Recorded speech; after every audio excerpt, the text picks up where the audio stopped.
Many of you are in the middle of summer where you live. Here in the Philippines, we're in the middle of winter. We've got cold and snow. Actually, that's not quite accurate, and I started this with that because as I was searching for information about the Philippines, I came across a lot of good information, some misleading information, as well as some false information. I just want to go over some of the things I think it will help you know before you move here or before you visit here. So here we go. Being the adventurer you are, you've been on a few different types of aircraft getting to the Philippines. It's been a long flight. You're tired. You're running low on fuel. Your oil pressure gauge is on red, and you're looking for a place to land. But you start thinking about other important things. Will there be a bathroom there when I land? Can I drink the water? Well, we're going to answer some of those questions right now. I've been told not to use tap water, but only canned or bottled water, and ice cubes also, unless you know it's from clean water. If you can find a can of Bernard's dehydrated water, all the more power to you. Now, let me back up and go over a few things here. Before you get off the airplane, you'll be handed 3 slips of paper. One slip is to declare anything. For instance, are you carrying more than $10,000 US? Are you carrying illegal drugs? Any weapons? If you have something illegal, they expect you to declare that also. The third one is contact information. I believe where you're going to be staying, what's your contact information in regards to address and phone number. You'll be asked to hand those in once you get to the airport, going through customs. It's important that you have a pen with you. If you don't have a pen with you, you may be sent home to get a pen and also to get a note from your mother explaining why you don't have a pen. Now, most of you have taken a trip across town, across the state, across state lines, across country lines, and you've noticed a big difference in cultures, the accent, the way they cook their food, some of the customs, the traffic laws are different in each state, for instance. I'm basing a lot of my observations on being in the Philippines, Cebu City area in particular, for 11 months. Prior to that, for reading about the Philippines for more than a year, as well as other nations. They're my opinions and observations. It may be different across the island, up in Manila, Luzon. Like I said, these are my opinions, my observations. Take them for what they're worth. All right. Now, these next few points are very important. Many Asian countries, and it may be the case in other European or African countries also, use squat toilets, which basically mean the toilet openings at the ground level. And it's a trick to learn how to use one of those. I suggest you practice at home, take videos, so we can all get a laugh out of it. Now, don't look so worried. Most modern facilities, airports, hotels, malls have Western-style bathrooms. I know you can't wait, but the bathroom is over this direction. No! I've heard the story more than once of a company putting in a Western-style bathroom where the squat is custom and people not knowing how to use it, and they climb up on top of the rim, fall off, and hurt themselves. So just be aware of that. You people from Asian countries, there's a proper way and a less than proper way to use these.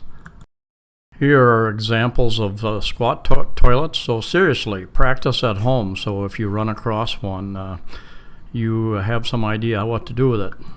Another important point, most places do not supply toilet paper, tissues, anything to wipe your hands with, or soap.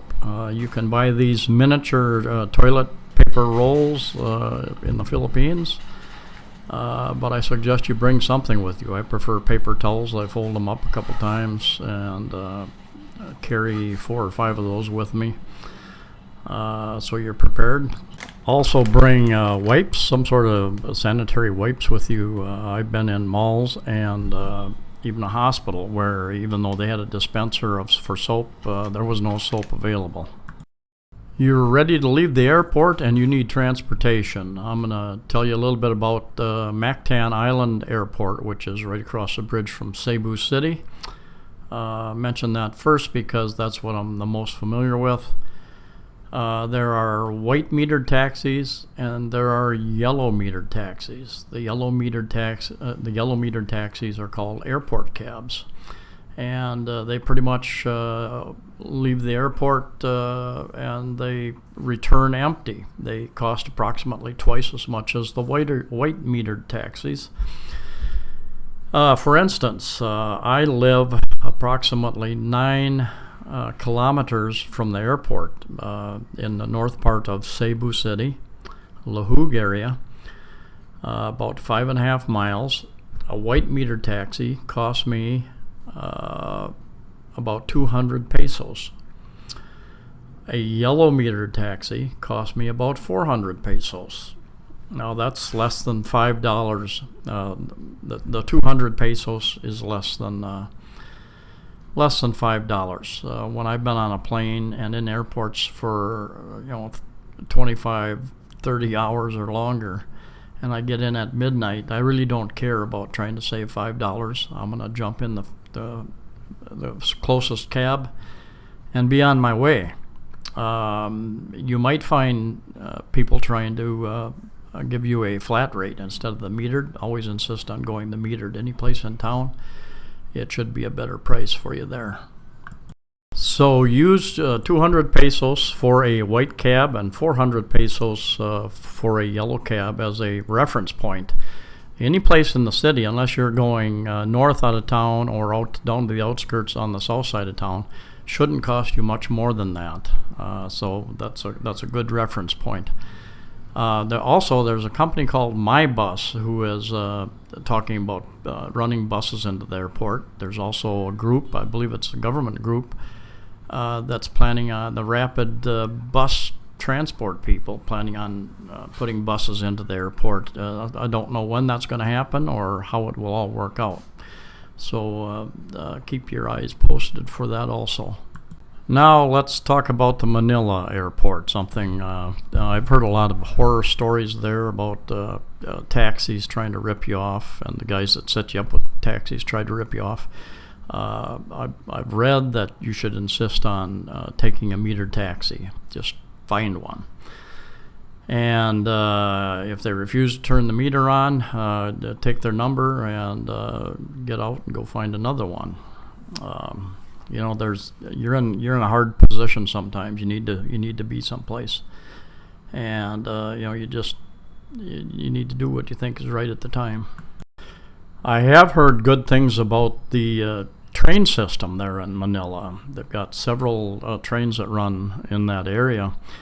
Unfortunately, they don't run right to the airport. They come somewhat close, but they don't come to the airport. So I guess a person would have to try to take either a shuttle bus or something to the area where they can get on the train if they want to take that route.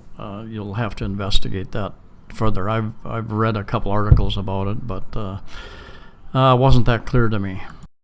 Also, before you leave the airport, be sure to exchange some money, at least 100 US into Philippine pesos. My experience was that I asked for $100 worth of pesos, and I think the exchange rate was about 46 pesos to the dollar. So I got 4,000 peso bills, a 500 peso bill, and a 100 peso bill. I think that works out right. Well, then I gave them 1,000, and I asked them to give me smaller bills because everybody you deal with out there is going to tell you that, especially when they know you're brand new to town, well, I don't have change, and you're going to end up giving some very high tips because you don't have smaller change. Now, there are some very anxious people waiting for me to get to this topic, so let me cover this real quick, and then I'll move on. San Miguel is the main brewer in the Philippines. San Mig Light is real popular, also comes in a bottle.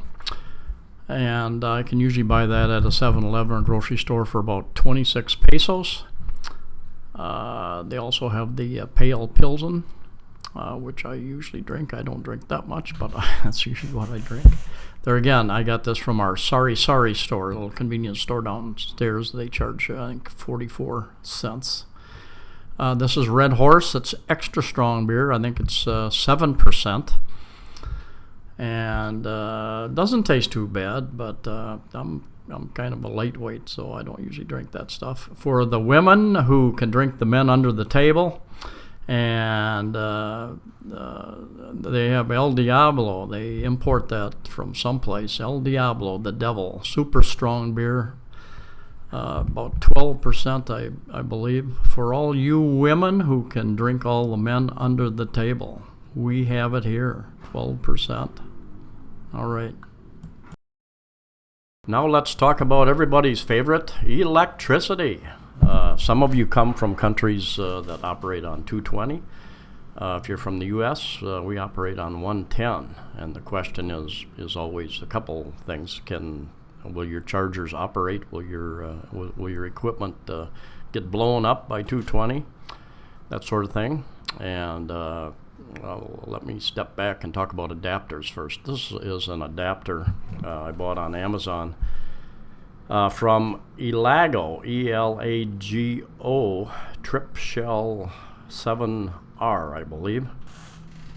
I bought that because it planned on traveling a bit, and I believe it will handle nearly all, if not all, outlets in the world. And it has a little sliders on the side there where you can slide up the various type of adapters that you might need. It has a top there that you can pull off. It's got two USB chargers that come in real handy, and that'll pull off. You can use it separately or combined with that unit. The only problem I've had with it is that it is fairly heavy. So if you plug it into what ends up being a loose outlet, it might fall out. You might have to brace it up in some way to keep it in the outlet so it's operable. Now, I've found this pretty useful, and I bought another one, lighter one too. It only has a couple adapters. It will work in the Philippines, but not in other parts of the country. Now, if you want to transform your 220 to 110 voltage, you can buy one of these power converters. This one is 70 watt max, and I've used it a few times. It tends to overheat and turn itself off, but it works both ways. It'll convert 220 to 110, and it'll convert 110 to 220.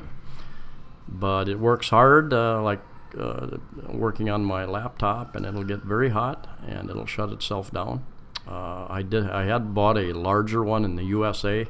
It was too large and too heavy to carry with me, so I left it with someone there. Now, most chargers that come with cell phones, laptop computers, tablets, all that type of thing, will work on dual voltages. They'll work on 110 and 220, so that's not a problem. Everything I've had, I've been able to plug in, and they've worked. They've charged my things. I haven't had a problem. The only thing I worry about is voltage spikes, and you can buy a voltage regulator also that will level those spikes out. Now, power goes out all over the world. It may go out here in the Philippines a little more often than many places, industrialized areas in the world.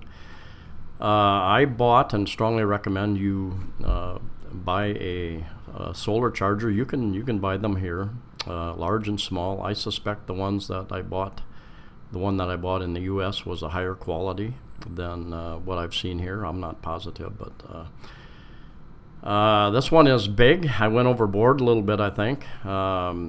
It's large, it's heavy, so if I was traveling a lot, it would become an issue. It's got two charging slots for USB connections, so I can charge two items at a time. This is from Rav Power. You can buy them about the size of a a power brick, smaller than about the size of maybe a 9-inch tablet. And if that's all you need, if all you're charging is like a phone occasionally, that would probably work. Now it does fold up real nice, and it's sturdy, well built. It's got 2 outlets, one there and then one inside that little packet there. So if weight isn't an issue for you, I would recommend this size. It folds up to about the size of a small, like a tablet, maybe a 12-inch tablet, something like that. So highly recommended. Cell phones. Much of the world, including the Philippines, operates on the GSM network for cell phones. T-Mobile and Sprint, for instance, in the USA. In fact, I believe they both. I know that T-Mobile has a program where you can run free on Wi-Fi when you're in many foreign countries, and I did that for a month or two here. Just make sure you're operating on Wi-Fi. Make sure that you have data turned off. You can do your texts and everything else that you can do on Wi-Fi, but have your data, your cellular data, turned off, or you're going to find yourself with a very large bill. You need to have a phone with a SIM card in it, and you can buy a SIM card here from, there's 2 major carriers. There's Globe and there's Smart here, and then there's Sun, and I think there's a couple other real small companies. You buy a SIM card for about 40 pesos, and then you put you buy load or credit for the phone if you're going the prepaid route, and you buy 100 or 200 or 500 pesos worth of load. And that will usually last, many of their plans will last for 60 days. They have lots of they've got 3-day plans, they've got 7-day plans, and it turns out to be quite confusing if you get into all the different plans.